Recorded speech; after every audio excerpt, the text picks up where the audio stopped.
नमस्कार, आप देख रहे हैं टीपीवी न्यूज। मैं हूं आपके साथ राजनंदिनी शर्मा। बुलेटिन की शुरुआत करते हैं आज की बड़ी खबरों के साथ।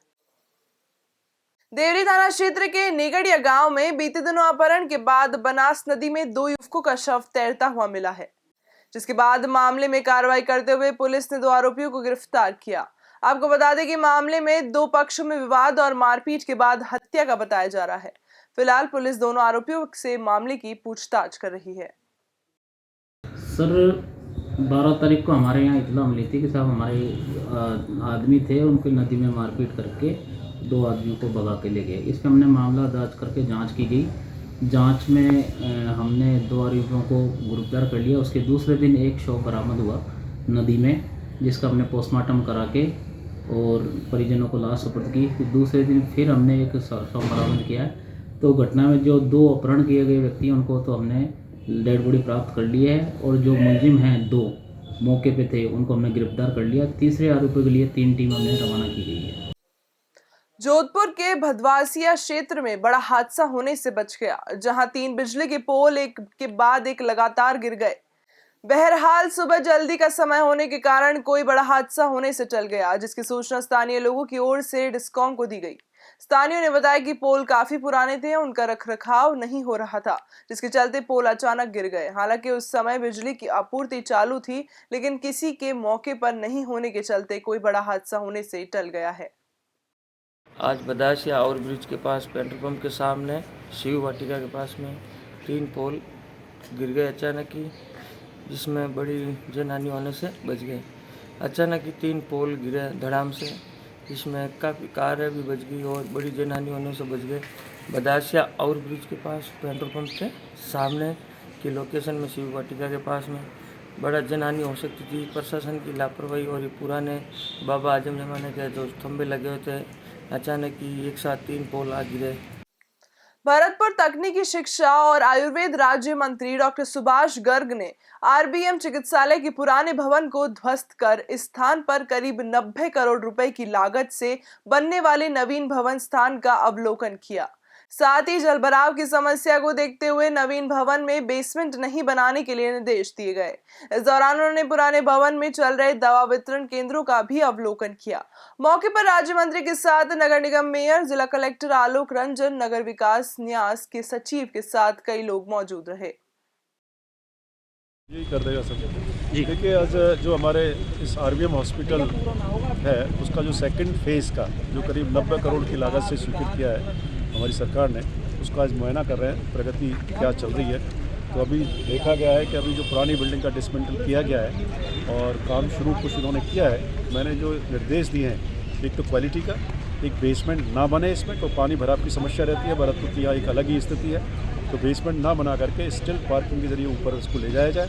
तीसरा, जो बरामदे हैं, जो मेन जो एंट्रेंस है, उसके बरामदे की चौड़ाई बढ़ाई जाए। ट्रॉमा सेंटर भी जो बनने वाला है वो इसी बिल्डिंग में कई स्पेस आइडेंटिफाई करके उसको डेवलप किया जाए। धौलपुर के पूर्व राज्य मंत्री और विधायक अब्दुल सगीर खान के रेस्टोरेंट में खिलाड़ी और लालबेरवा के स्वागत कार्यक्रम का आयोजन किया गया, जिसमें मुख्य रूप से बाड़ी विधायक गिरिराज सिंह मलिंग, पूर्व राज्य मंत्री अली जनाब अब्दुल सगीर खान मौजूद रहे। आपको बता दें कि कार्यक्रम का आयोजन वरिष्ठ कांग्रेसी नेता दुर्गादत्त शास्त्री की अध्यक्षता में किया गया। इस दौरान उनके साथ कई गणमान्य लोग भी मौजूद रहे। अलवर में जयपुर एसीबी की ओर से बड़ी कार्रवाई की गई है, जहां बता दें कि अलवर नगर परिषद में 2 ठेकेदारों और पार्षद नरेंद्र मीणा को 5,15,000 रुपए की रिश्वत लेते हुए पकड़ा गया है, जिसके बाद एसीबी की टीम नगर परिषद में कमिश्नर के पास दस्तावेज चेक कर रही है। करने के बाद में जिनके उनके खिलाफ अगर कोई तथ्य आते हैं तो उनके खिलाफ भी कार्रवाई की जाए। कोई शिकायतकर्ता भी सामने आया है, किसी का नाम है? नहीं, हमारे पास सूचना मिली थी, हमने सूचना को डेवलप किया और डेवलप करने के बाद में हमारे जो टीम है सारी, जो पिछले कई दिनों से इस पर काम कर रही थी, उसी के आधार पे आज कार्रवाई की गई। अब ये अनुसंधान का विषय है, डिटेल अनुसंधान होगा। अब तक का जो अनुसंधान हुआ है या अब तक की जो आई है उसके आधार पे इन तीनों को कर रहे हैं। तो क्या काम देने के नाम पर पैसे लेते थे या किस चीज़ के लिए पैसे? हाँ, इसी तरह का आरोप था, टेंडर में काम देने के लिए। डूंगरपुर के घाटोल से अहमदाबाद जा रही निजी बस में महिला के बैग से 15,000 रुपए चोरी हो गए, जिसके बाद महिला बस लेकर थाने पहुंची, जहां पुलिस बस में सवार सभी यात्रियों की तलाशी ले रही है। अजमेर के हज कमेटी में नए चेयरमैन की जिम्मेदारी मिलने के बाद आमीन कागजी ख्वाजा गरीब नवाज दरगाह पहुंचे, जहां उन्होंने मजार शरीफ पर फूल और चादर पेश किया और ख्वाजा साहब का शुक्राना अदा किया। आमीन कागजी ने कहा कि राज्य सरकार ने उन्हें हज कमेटी की जिम्मेदारी दी है। इस दौरान उन्होंने मुख्यमंत्री का आभार व्यक्त करते हुए कहा कि इस बार हज पर जाने के लिए उनकी तैयारी पूरी है। देखिए, परसों मैंने हज कमेटी का चार्ज लिया है और मैं समझता हूँ कि अभी तक सेंट्रल हज कमेटी और सऊदी गवर्नमेंट की SOP आई नहीं है। तो मैं जैसे जल्दी से जल्दी SOP आती है उसके हिसाब से हम हाजियों को तैयारी कराएंगे। और राजस्थान से 2700 के करीब लोगों ने आवेदन किया है।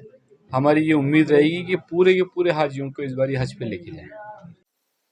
सिरोही से वेलकम प्राइवेट लिमिटेड श्रमिक संघ ने श्रम राज्य मंत्री सुखराम बिश्नोई को ज्ञापन भेजकर कर्मचारी राज्य बीमा निगम अस्पताल और लोकल ऑफिस खोलने की मांग की। जानकारी के मुताबिक पिंडवाड़ा तहसील के 22,783 IP होने के बावजूद भी ESI अस्पताल और लोकल ऑफिस के आदेश नहीं हो रहे हैं, जिसको लेकर कर्मचारियों ने क्षेत्रीय निदेशक जयपुर कार्यालय को ESI अस्पताल और लोकल ऑफिस खोलने का प्रपोजल भिजवा दिया है। वहीं आसपास कोई अस्पताल की सुविधा नहीं होने के कारण IP के कर्मचारी के सदस्यों में भारी आक्रोश है। रीट भर्ती परीक्षा में विवाद थमने का नाम नहीं ले रहा है। कभी छात्र प्रदर्शन कर रहे हैं तो कभी विपक्ष दल रीट पेपर मामले की CBI जांच से करवाने की मांग कर रहा है। इसी कड़ी में बांसवाड़ा में करीब 2 दर्जन से ज्यादा छात्रों ने मुख्यमंत्री के नाम जिला कलेक्टर को ज्ञापन सौंपा। आपको बता दें कि ज्ञापन देने आए छात्र लेवल 2 के अभ्यर्थी थे। वहीं छात्रों ने न्याय न मिलने पर कोर्ट जाने की चेतावनी दी है। आज हमारी मांग ये है कि जो गहलोत सरकार ने विपक्ष के दबाव में आकर ये फैसला लिया है कि रीट लेवल 2 रद्द कर दी है, तो हमारी सब हम मेहनत करने वाले बच्चे फिर कहाँ जाएं।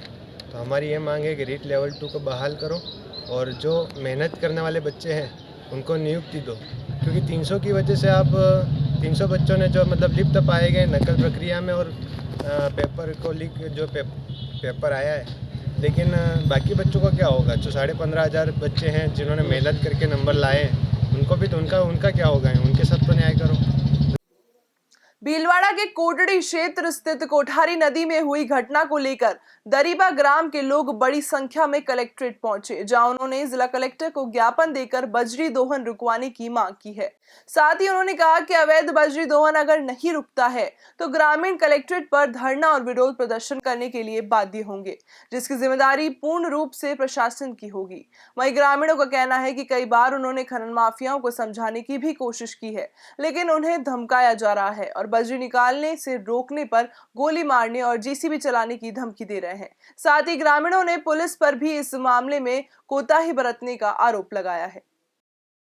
घटना उस दिन 15 तारीख को दिन के अंदर हमने तहसीलदार से सीमा का ज्ञान करवाया। दिन में बजरी माफियाओं को फ़ोन पर सूचित भी किया गया कि भी ये हमारे दरीबा गांव की सीमा है, इसके अंदर आप बजरी दोहन नहीं करें। तो उसके अंदर मनीष जाट ने गांव वालों को बोला कि भाई मैं मेरे हिसाब से सब कर लूँगा, और उसके एवज के अंदर ग्रामीणों ने रखवाली के लिए गाँव वासियों को ही वहाँ पर अपनी सीमा के अंदर भेज दिया कि 20 आदमी वहाँ पर ही रहेंगे और सीमा का ध्यान रखेंगे, रात को कोई बजरी दोहन नहीं करे। इस दरमियान पांसल निवासी मनीष जाट ने अपनी JCB भेजी, उसके 2 ड्राइवर वहाँ पर आए तो ग्रामीणों को देखकर उन्होंने मनीष जाट को फ़ोन कर दिया। मनीष जाट को फ़ोन करने के बाद में मनीष जाट पुलिस की जिप्सी भी वहाँ पर आ गई, तो गांव वालों ने गांव के अंदर फ़ोन किया। ग्रामवासी वहाँ पर गए तो वहाँ नदी के अंदर गांववासी और भी पहुँच गए। इस दरमियान जो मनीष जाट के ड्राइवर थे उन्होंने JCB गाँव वालों के पीछे लगा दी। पुलिस की जिप्सी जैसे आई उन्होंने उतरते ग्रामवासियों के ऊपर डंडे बरसाना शुरू कर दिए, और वहाँ पे मनीष जाट के बहुत सारे आदमी भी उन ग्रामवासियों के साथ के अंदर बीच में घुस गए। जब पुलिस प्रशासन लाठी बरसाना शुरू हुआ तब गांववासी सब वहाँ से भाग गए। ग्राम पंचायत दरीबा की लगभग 80 बीघा कृषि भूमि कोठारी नदी क्षेत्र में आती है, जिसमें काफ़ी मात्रा में तल भूमि पेटे पर बजरी है। लगभग पिछले 1 वर्ष से बजरी माफियाओं द्वारा बजरी का दोहन किया जा रहा है। काफ़ी बार ग्रामीणों द्वारा माइनिंग विभाग और सभी को शिकायत की गई, किंतु कोई कार्रवाई नहीं की गई, जिस पर दिनांक 15/2/2022 को ग्रामीणों द्वारा तहसीलदार साहब को ज्ञापन देकर उसका सीमांकन करवाया गया। सीमांकन के पश्चात ग्रामीणों द्वारा बजरी की निगरानी की जा रही थी। निगरानी के दौरान रात्रि के समय बजरी माफिया पांसल निवासी मनीष जाट उसका ड्राइवर अंकित और एक अन्य श्यामलाल बागरिया करके अपनी जेसीबी लेकर आए और ज़बरदस्ती बजरी का दोहन करने लगे, जिस पर ग्रामीणों द्वारा उनको रोका गया तो मारपीट करने पर उतारू हो गए। मनीष जाट ने फ़ोन कर ग्रामीणों को धमकाया। फिलहाल इस बुलेटिन में इतना ही। देश दुनिया की तमाम खबरों को देखने के लिए देखते रहिए टीपीवी न्यूज़। नमस्कार।